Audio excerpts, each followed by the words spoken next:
You know, the motto of Prager University is you give us 5 minutes and we'll give you a semester.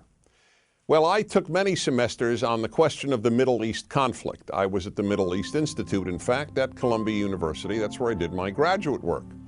Semester after semester discussing the Middle East conflict as if it were the most complex conflict in the world, when in fact it's probably the easiest conflict in the world to describe. It may be the hardest to solve, but it really is the easiest to describe. And really, in a nutshell, this is what it is. Israel would like to exist and recognizes the right of the Palestinians to have a state.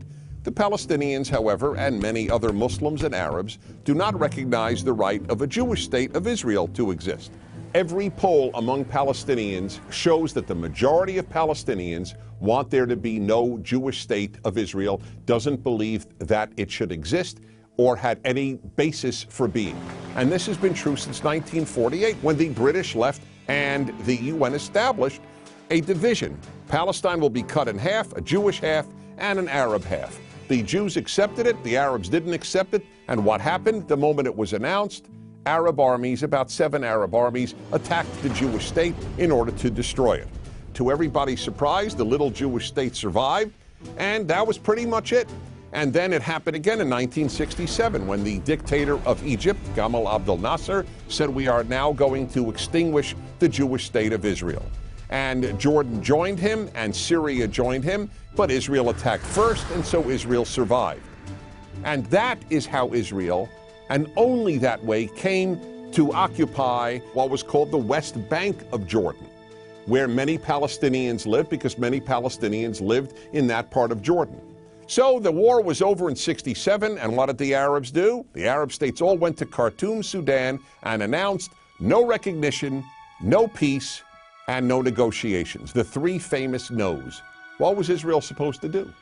Then Israel made an agreement to give the entire Sinai Peninsula, an area of land bigger than Israel, with oil, back to Egypt, because they said they would make peace with Israel.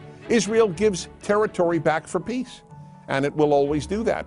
But is there really a desire for peace on the part of Israel's enemies, which broadcast after broadcast on TV and radio in the Palestinian areas is about how Jews should be killed and how Allah wants Jews to be killed? That's the typical broadcast on Palestinian television. And so it's not hard to explain the Middle East dispute. One side wants the other dead. You know what the motto of Hamas is? The motto of Hamas is, we love death as much as the Jews love life. Now you tell me, how is Israel supposed to make peace when people believe what Hamas believes? Now here is one of the most important things nobody talks about. Everybody talks about a Palestinian state.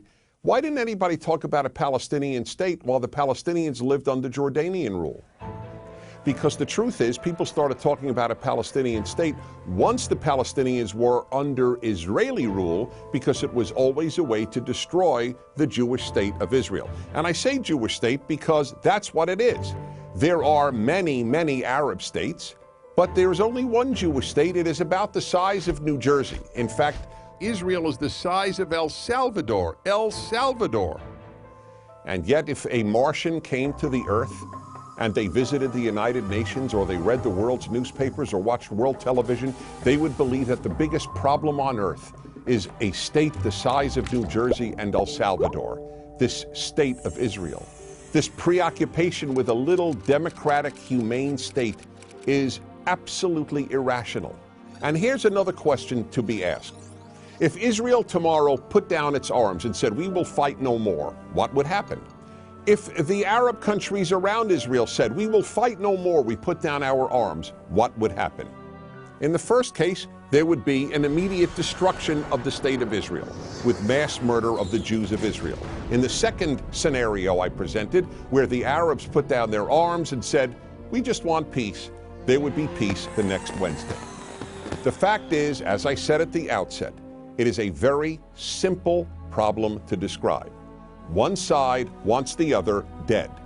And if they didn't, there would be peace. And yet, please remember this. There has never been, never in the history of the world, a state in that area in what is called geographically Palestine that was not Jewish.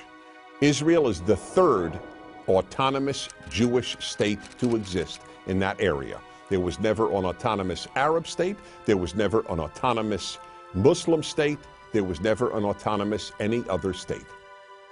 That's the issue.